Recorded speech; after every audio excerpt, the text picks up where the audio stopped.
அது சரி. ஆனா இன்றைக்கு ஆண்டவர் எனக்கு என்ன சொல்லுகிறார் அப்படின்னு பாக்குறீங்களா? 143வது சங்கீதம் 8வது வசனம், நான் நடக்க வேண்டிய வழியை எனக்கு காண்பியும்.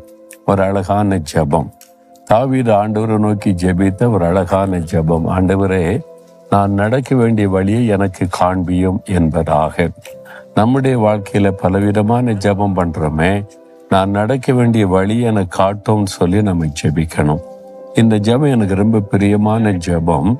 நான் அடிக்கடி ஜெபிக்கிற ஜெபம். என்னுடைய ஊழிய காரியங்கள், என்னுடைய குடும்ப காரியமானாலும் பர்சனல் காரியமானாலும் நான் என்ன செய்யணும், எப்படி செய்யணும் என்பதற்காக இந்த வசனத்தை தான் சொல்லி எனக்கு காண்பியும் ஆண்டவரே என்பதாக ஜெபிக்கிறது உண்டு.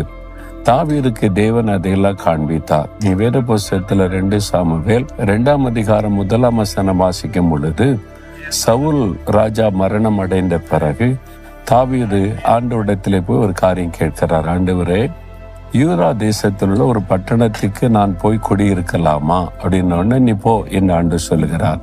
அப்படின்னா எங்க போகணும்? கர்த்தரிடத்தில் அதையும் கேட்கிறார். எபிரோனுக்கு போ என்று சொல்லி ஆண்டவர் வழி நடத்துகிறதை பார்க்கிறோம். அப்ப ஆண்டவர்கிட்ட கேட்கிறார், நான் போய் அங்க தங்கலாமா?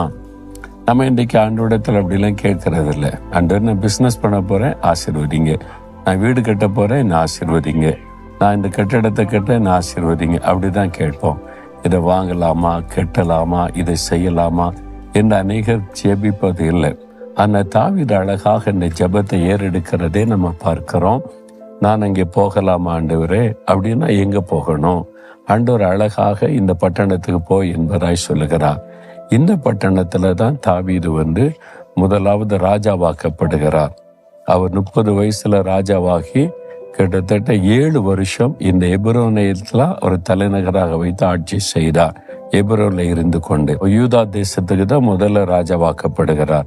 அப்புறம் 12 கோத்திரம், இஸ்ரவேல் கோத்திரத்தில் அத்தனை பேர் சேர்ந்து எங்களுக்கு நீங்க முழு இஸ்ரவேலுக்கு ராஜாவா இருக்குன்னு கேட்டுக்கொண்ட பிறகுதான் அவர் முழு தேசத்துக்கு ராஜாவாக்கப்பட்டு எருசலேமை படுத்து அங்க போய் ஒரு ஆட்சி பண்ணுகிறதை வேதத்திலே நம்ம 2 சாமுவேல் 5ஆம் அதிகாரத்திலே பார்க்கிறோம்.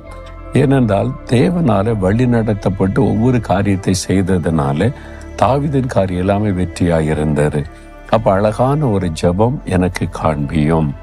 அப்ப நம்ம கேட்கணும், ஆண்டவரிடத்துல உடைய பிள்ளைகள் காரியமா இருக்கட்டும், சொந்த காரியமா இருக்கட்டும், ஒரு வேலை காரியமா இருக்கட்டும், ஆண்டவரே, நான் எங்க போய் வேலை செய்யணும்னு நீர் விரும்புகிறீர்? நான் வெளிநாடு போகணுமா, இந்தியாவில் இருக்கணுமா, எந்த தேசத்துல வேலை செய்யணும், என்ன மாதிரி வேலை செய்யணும்னு காண்பியும், என்னை நடத்தும். இந்த மாதிரி நீங்க ஜெபித்து பாருங்க.